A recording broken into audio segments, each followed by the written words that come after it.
The elevator doors opened on the 42nd floor, and Mara Chen stepped out like she was walking into a foreign country, which, in a way, she was. Hartwell Capital occupied the entire floor, all floor-to-ceiling glass and sharp angles, and the particular silence of a place where money moved quietly and ruthlessly.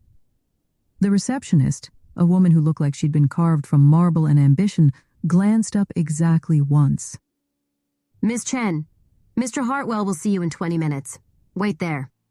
She gestured toward a cluster of white chairs that looked beautiful and deeply uncomfortable. Mara sat. She smoothed her skirt, the good one, the one she'd ironed 3 times this morning, and crossed her legs.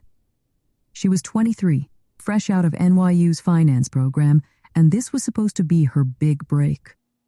She had not expected the CEO to conduct the orientation himself.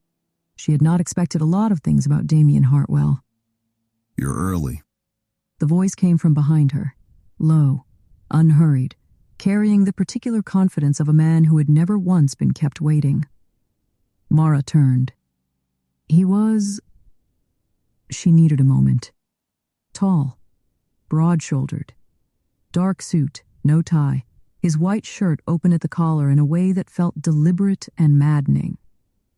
He had the kind of face that belonged on the cover of something, all sharp jaw and dark eyes and a mouth set in an expression that hovered between boredom and assessment. He was looking at her the way she imagined he looked at everything, like he was deciding what it was worth. I'm exactly on time, she said, because she couldn't help it. You said 10 o'clock. One dark brow lifted. I say 10 o'clock. People arrive at 9:45. That sounds like your problem, not mine. Silence. She felt the blood move in her face. He was the boss. She had been employed for approximately 4 minutes. But then, unexpectedly, Damien Hartwell almost smiled. Come, he said. His office was at the end of the floor.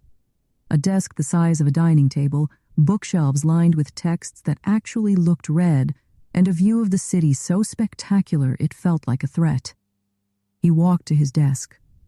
She stood in the center of the room, and she was aware, uncomfortably, acutely aware, of the way he moved. Deliberate. Like he owned not just the building, but the air inside it. Sit, he said. You give a lot of commands. Most people follow them. I'm not most people. He looked at her across the desk. Something shifted in those dark eyes. Interest, maybe, or reassessment. He sat, leaned back, and studied her with an unhurried thoroughness that felt like being slowly taken apart. NYU. Finance. Top of your class. Flat, like he was reading. Because he was. No connections, no family in the industry. You applied for this position 4 times. Yes. Why Hartwell? Because you're the best. Flattery. It's not flattery. She met his gaze directly. Hartwell Capital returned 12% above market average for 6 consecutive years. You take risks other people won't, and you're right often enough that it's not luck. That's an assessment. Another silence, longer this time. Damien leaned forward, elbows on the desk, close enough now that she could see the precise darkness of his eyes, and looked at her the way she was beginning to understand he looked at things he found unexpectedly interesting. You'll be supporting the analytics team, he said. You're expected here by 8. You leave when the work is done, and if I call, you pick up. Understood. And Miss Chen. He said it as she was rising, and something about the way her name sounded in his mouth made her pause. The next time someone tells you I said 10 o'clock, add 15 minutes. She looked at him over her shoulder. Or you could just say the right time. She walked out. Behind her, Damien Hartwell sat very still for a moment. Then he sent a message to his assistant. Move my 11 o'clock. The weeks that followed were intense. That was the word Mara used when her roommate asked. Intense. It was accurate, if incomplete. The real answer was, the work is fascinating, my colleagues are brilliant, and I am developing a deeply inconvenient problem involving my employer. She thought about him more than was reasonable. She noticed things she had no business noticing. The way he carried himself through a room, displacing the air around him. The way his hands moved when he was making a point. The way he'd appear at the edge of her sightline during briefings, and when she looked up, he'd already be watching. He never looked away when she caught him. He'd just hold her gaze, calm and unhurried, until she was the one who broke the eye contact, cheeks warm, irritated at herself for it. It was the most distracting thing anyone had ever done to her, while technically doing nothing at all. The hallway incident happened on a Thursday. She'd been rushing, arms full of folders, coffee in one hand, earbuds in, completely in her own world, and she'd come around the corner and walked directly into Damien Hartwell.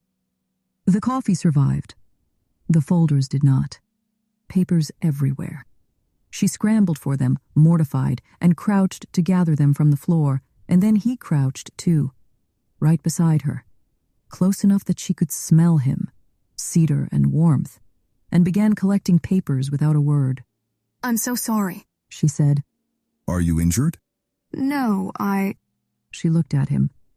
This close, she was newly aware of the line of his jaw, the faint shadow there, the way his eyes tracked over her face like a question. I'm fine. I wasn't watching where I was going. I noticed. His mouth curved. You were moving like the building was on fire. I'm late for the Whitmore analysis. The Whitmore analysis isn't due until Friday. I know. I like to be early. He handed her the stack of papers he'd gathered.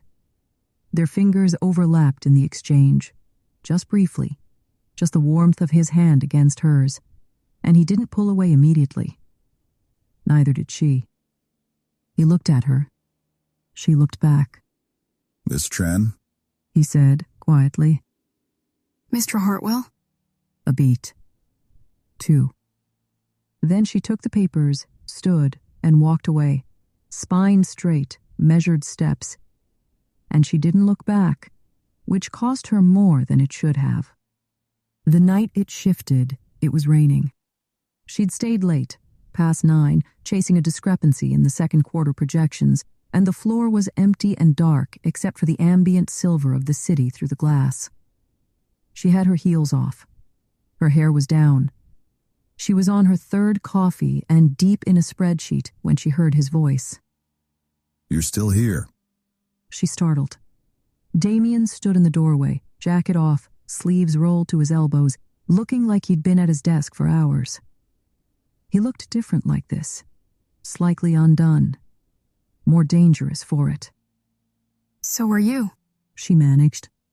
He crossed the room and stopped beside her chair to look at the screen. He was close, closer than he needed to be.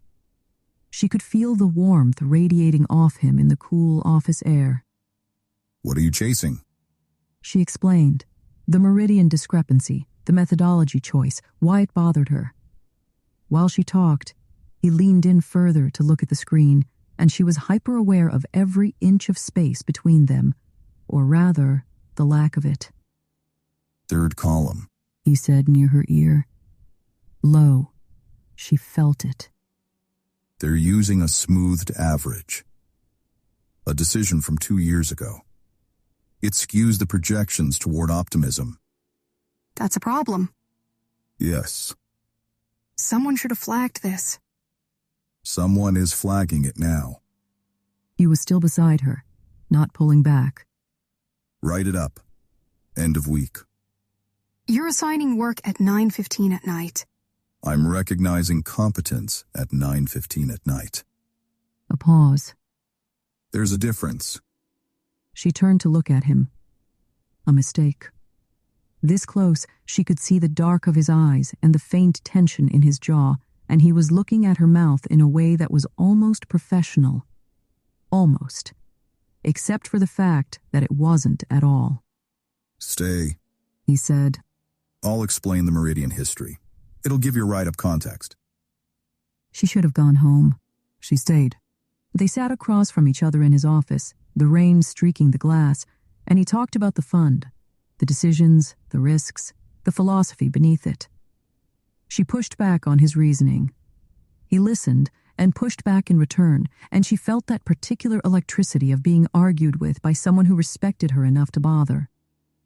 Somewhere in the second hour, it stopped being about Meridian. You don't defer, he said. He was leaning back in his chair, watching her across the desk. Should I? Most people do. Most people are more concerned with keeping their jobs than being right. And you? I'd rather be right. She met his gaze. I figured if the work is excellent enough, the rest follows. Something in his expression changed, opened slightly. It does, he said. For the record. She felt warmth spread through her chest. She looked away, out at the rain, the wet silver city, and when she looked back, he was still watching her with that expression, the one she couldn't quite name.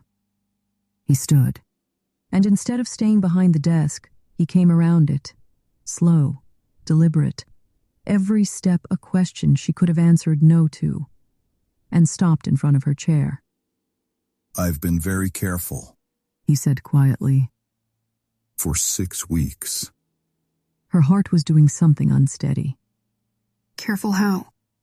Not to do this. He reached down and drew her to her feet. One hand curved around her wrist, light, not a command, but a request. And she stood and found herself close to him, close enough that she had to tilt her chin up to hold his gaze. 6 weeks is a long time, she said softly. It is. His thumb moved against her wrist. Just once. Just a slow stroke over her pulse point. And she was certain he could feel what it did to her. Tell me to stop. She reached up and adjusted the open collar of his shirt instead. He made a low sound, almost imperceptible, and then his mouth was on hers, and he kissed her with the same precision and patience she'd watched him apply to everything. Thoroughly, completely. Like he had made a decision, and now he was executing it with his full attention. His hands found her waist and pulled her in, and she gasped softly against his mouth, her fingers curling into the fabric of his shirt. He kissed her like she was something worth taking his time over, slow and deep, and she felt it everywhere. The base of her throat, the backs of her knees, low in her stomach like a match being lit. When he finally pulled back, his forehead rested against hers, and his breathing had changed. I've had my lawyer review the conflict of interest policy, he said. Twice. In the last 3 weeks. She laughed, surprised into it, and he smiled against her hair, real and unguarded. The version of him she suspected almost no one ever saw. 3 weeks? You are extremely distracting. He drew back enough to look at her. His hands were still at her waist. He showed no sign of removing them. The night you argued with Marcus about the derivative models in front of the entire team, I had to leave the room. Because I was wrong? Because you were so comprehensively right that I didn't trust my own expression. Mara looked at him. This man, so controlled, so precise, standing here with his composure in pieces and his hands on her like she was something he'd been deciding about for weeks. Because he had been. She reached up and put her palm flat against his chest, over his heart. So, she said softly, what are you going to do about your conflict of interest policy? I'm going to amend it. He tilted her chin up. Starting now. He kissed her again, and this time there was less patience in it. More pressure, more heat. His hand sliding from her waist to the small of her back and drawing her firmly against him. She yielded to it, both hands at his chest now, and felt him exhale slowly, like something he'd been holding was finally, carefully released. Later, Mara stood at the floor-to-ceiling window while the city lay spread below her, glittering and indifferent. She had his jacket around her shoulders. Her hair was loose, lips still tender, and the night felt enormous and close all at once. Damien appeared beside her, water in hand, which she took gratefully, and stood close, his arm warm against hers, the glass office quiet around them. You should know, He said. that I've never done this. Broken your own conflict of interest policy? Given someone my jacket voluntarily. She turned to look at him. His profile was all those sharp, careful lines, but there was something softer underneath tonight, something that had come uncovered. That's a very small confession, She said. for a man who runs a $12 billion fund. I'm working up to the larger ones. She leaned into his shoulder. He didn't comment on it, just shifted slightly to accommodate her, like it was natural, like she'd been there before. Outside, the rain had softened to nothing. The city moved and breathed, indifferent and magnificent. Inside the glass office, Damien Hartwell, who made decisions with ruthless clarity and never once second-guessed himself, held on to a woman who hadn't been what he'd expected, and did not let go.